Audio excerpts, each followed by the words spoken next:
मैं मीनाक्षी शुक्ला एक बार फिर से आपका बहुत स्वागत करती हूँ अपने इस चैनल शब्दवेदी पर। तो आज हम जिस किताब के बारे में चर्चा कर रहे हैं, ये किताब मैं किस तरह आपका इस किताब से परिचय करवाऊँ समझ में नहीं आ रहा। अगर आपने धर्मवीर भारती की किताब गुनाहों का देवता पढ़ी होगी तो उसके बाद बहुत जगह आपको एक सजेशन फीड में आपके अक्सर आता होगा कि रेत की मछली पढ़ी आपने, नहीं पढ़ी है तो पढ़ डालो। तो बात ऐसी है ना कि मैंने बताया भी था आपको पिछले वीडियो में कि मैंने गुनाहों का देवता बहुत साल पहले पढ़ी थी, तो रेत की मछली भी मैंने पढ़ ही ली थी, लेकिन समझ में नहीं आ रहा था कि इसकी चर्चा मैं किस तरह करूं, पता नहीं क्यों। लेकिन चलिए आज हिम्मत करके एक वीडियो बनाते हैं। बहुत लोगों का था कि चलो रेत की मछली के बारे में आप क्यों नहीं बता रहे हैं, तो मैं आई हूँ लेकर रेत की मछली। कांता भारती की लिखी हुई उपन्यास है। और कांता भारती कौन है और गुनाहों का देवता से इसका क्या संबंध है?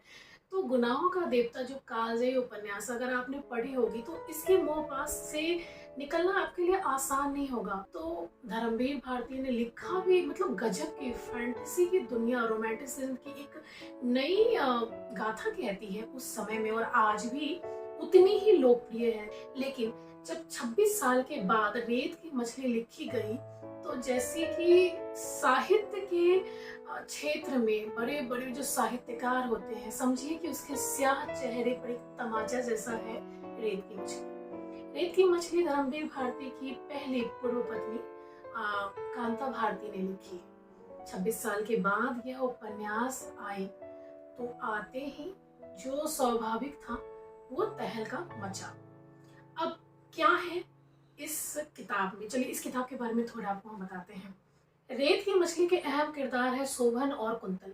दोनों के मध्य प्रेम है। परिवार की असहमति के बाद भी दोनों विवाह करते हैं। विवाह के बाद जब कुंतल शोभन के घर आती है तो बहुत सारे सपनों के साथ आती है, जैसे कि हर लड़की आती है। वो फूलों से अपनी फुलवारी घर को सजाना चाहती है, लेकिन उस फुलवारी में एक जंगली बेल उगाता है और बेल इतना उगता चला जाता है कि लाख उसको काट छाट करो फिर भी पूरे फुलवारी को वो खा जाती है। तो इस बेल का नाम है मीनल, शोभन की मुंह बोली बहन। आगे कहानी में क्या होता है? अब कहानी इतनी विषाक्त हो जाती है कि शोभन जो है एक कॉलेज में प्रवक्ता है और बहुत बड़ा साहित्यकार भी है। अपनी बीमार पत्नी की उपस्थिति में अपनी मुंह बोली बहन मीनल को भोगता है।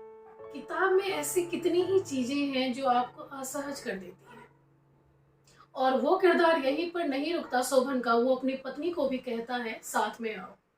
आप सोच कर देखिए ये चीजें कितनी आपको अंदर तक हिलाकर रख देने वाली है। लेकिन रेत की मछली की जो कुंतल है गुनाहों के देवता की सुधा की तरह माफ नहीं करती है, वो छोड़कर चली जाती है। और रेत की मछली क्यों है कहानी का नाम? इसलिए कि रेत में मछली मतलब नमी मिलती है। बार बार कोशिश करती है कुंतल की शोभन सुधर जाए, पर नहीं, छटपटाती है, तड़पती है, किनारे पर रहती है रेत की मछली की तरह। लेकिन अंत में निर्णय लेना जरूरी होता है। इस किताब में इस हद तक वैवाहिक जटिलता और मानसिक त्रासदी को दिखलाया गया कि पाठक पढ़ते हुए छटपटाहट महसूस करते हैं और सोचते हैं कि बस जल्द से जल्द ये किताब खत्म हो जाए। अब अगर बात करें कि इस दोनों किताब की इतनी चर्चा क्यों है, वो इसलिए कि इस किताब को पढ़ते हुए डॉक्टर धर्मवीर भारती के दोहरे चरित्र को आप बखूबी देख पाते हैं। गुनाहों के देवता का जो चरित्र है और रेत की मछली का जो चरित्र है, चंदर जो है शोभन है, कुंतल जो है सुधा है, और बिनती जो है वो मीनल है। आपको वितृष्णा हो जाती है। जहां गुनाहों का देवता प्रेम के उच्चतम सोपान पर आपको लेकर जाती है, वहीं रेत की मछली प्रेम के विकृत रूप से आपको मिलवाती है। ऐसी किताबों को पढ़ते समय ये समझ में नहीं आता कि हम इसे दूसरों को पढ़ने की सलाह दे या नहीं दे। आप अपने रिस्क पर पढ़ें, हम यही कह सकते हैं।